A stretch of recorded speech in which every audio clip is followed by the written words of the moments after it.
We're back with Heat Race 2 of the Red Bull Ring Praga tournament.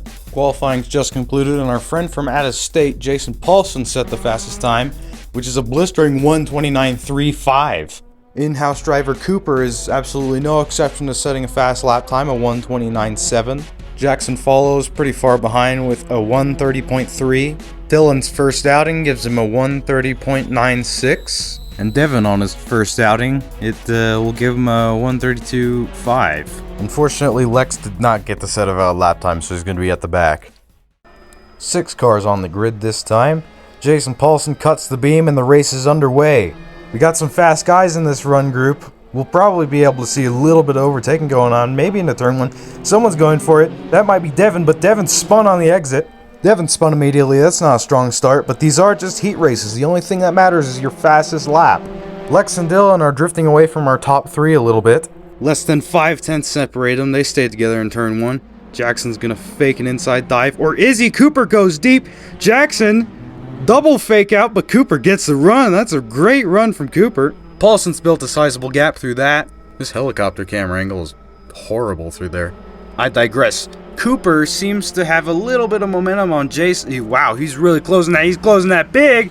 Doesn't hit the back of him. Is going to go a little bit wide there, not into the gravel.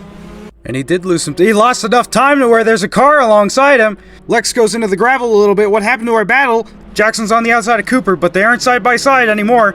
He might get up and under. No, he won't. He remains P3. Paulson pulls away, but Dylan joins the fight for P2. The gap's evening out a little bit. Cooper has more pace, but does he have that consistency? Jackson's ready to find out, that's for sure. If Jackson can build some momentum up this hill, going into the penultimate corner, he might be able to make a move. This is a good overtaking spot. No, it doesn't look like it. He's not making any more ground. Paulson's almost got a second on all of them by now. Dylan falls back as well. It's these two that are locked in, I suppose you could say. Jackson's making good use of the slipstream going into turn 1.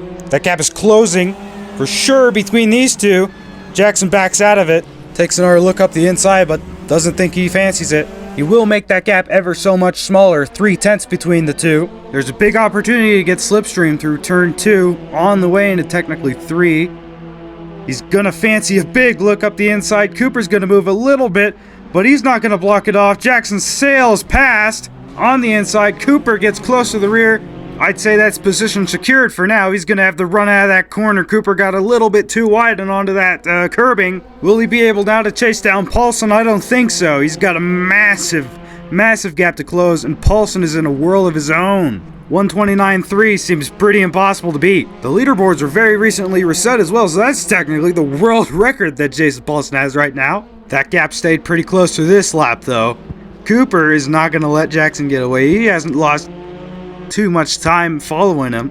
Let's see who'll be the first to crack under pressure. Paulson, Jackson, Cooper, maybe even Dylan. We've still got 7.5 minutes of racing, so we'll see.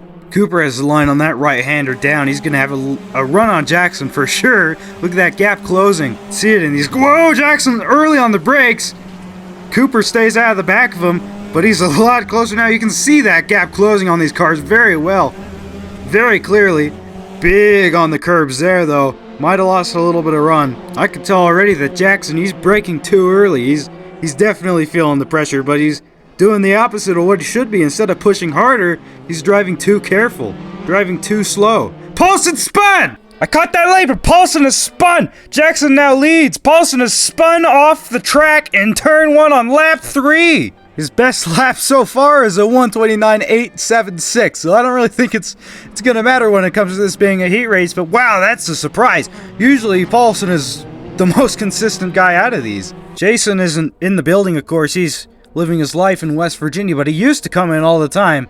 He's just racing for fun out here. He's not going to be taking any prizes, even if he is the fastest guy, which, let's face it, he probably is. The prize is the racing itself, I suppose. Which, when it comes to the racing between Jackson and Cooper, it's close and it's fun to watch. It's definitely a treat. These two have always had some pretty crazy battles in the past. They have two completely different styles when it comes to wheel-to-wheel racing. They're both fast, they're both consistent, but they make each other crack under pressure all the time. That gap has just been unbelievably close this whole race. Has it ever been more than a second, I have to ask myself? I don't think so. It's less than a tenth now. Cooper's going to the inside. takes a look but doesn't go for it. Jackson braking a little bit later that time.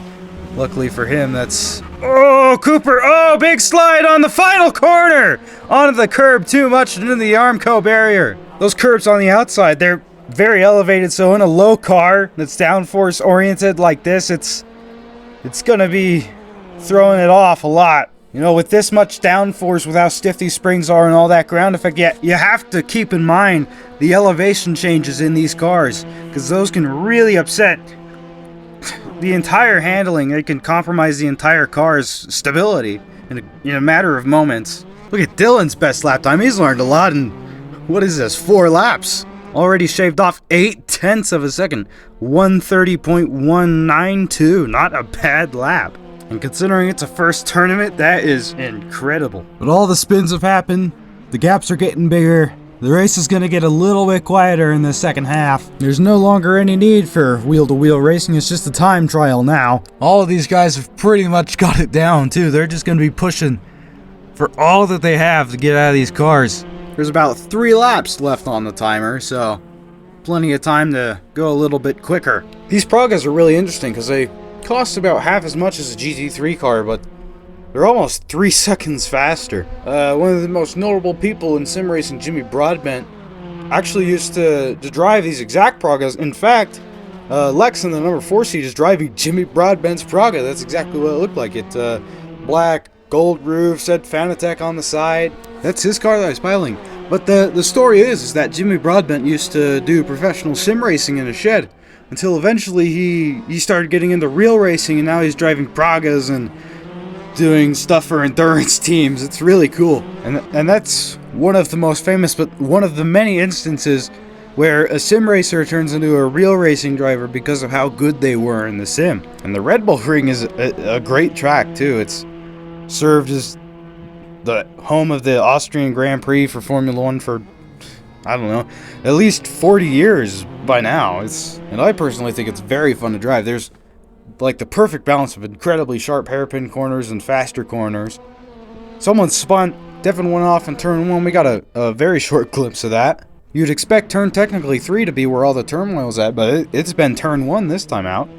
That's Lex who's spun in the same place.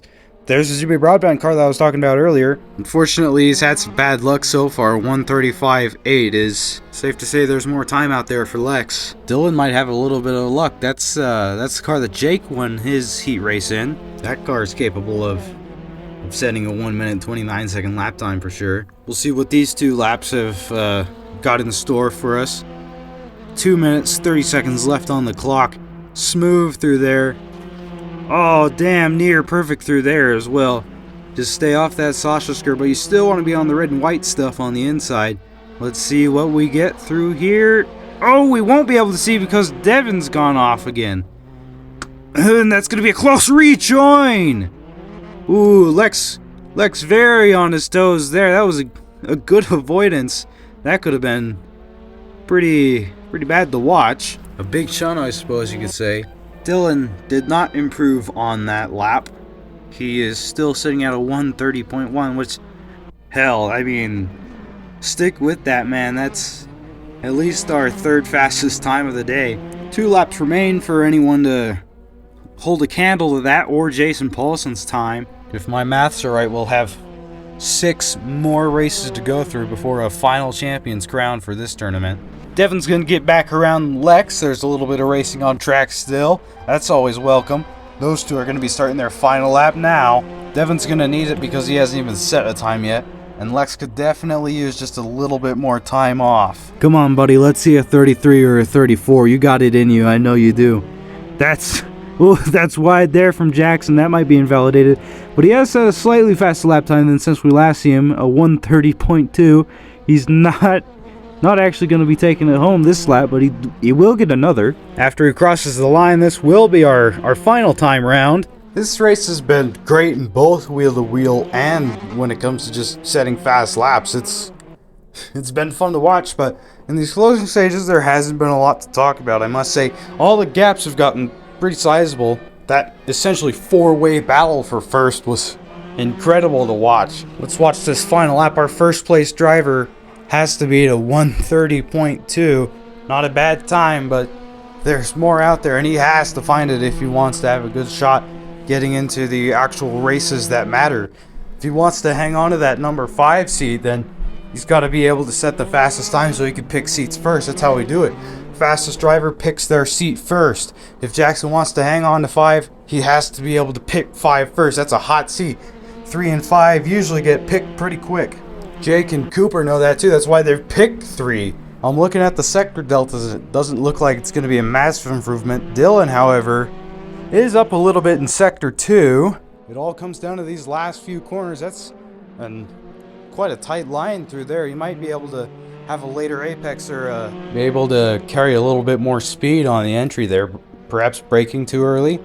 We have a yellow sector for Devin. He's not going to be improving his time if that's the case. We'll see what happens here though. Penultimate corner, not bad. Definitely being a little bit sparing with the curbs there. Wow, that was pretty good. Little nick of the sausage curb. Could be a little bit further out, but not horrible. Not taking enough curb on the outside either. We'll see if it's an improvement. It is! It's a 129! He finally did it! Congratulations. Race win and a 129. Not sure if that quite beats Paulson's though. Paulson did a 0.3 in qualifying. We'll see if 129.8's enough for Jackson to get into the top of the heats. There is one more heat race. Only 3 drivers taking part, but we'll see how everyone does. That's steep there for Lex. We'll see if it's an improvement though. For the rest of our guys, it's race over. Only Lex and Devin are out on track at the moment. We'll take a look at everyone's best lap so far. Cooper takes fastest lap, followed by Jackson and Paulson. Paulson's behind Jackson, but Cooper doing what he does best, taking fastest lap whenever it matters. That's our top time so far. Lots more racing to come though, so check out the playlist for this channel regarding this March 7th, 2024 Praga Red Bull Ring Tournament. We'll see you there. You can go see who came out on top on this wild, very close tournament. That's all for now. On to Heat 3 we go.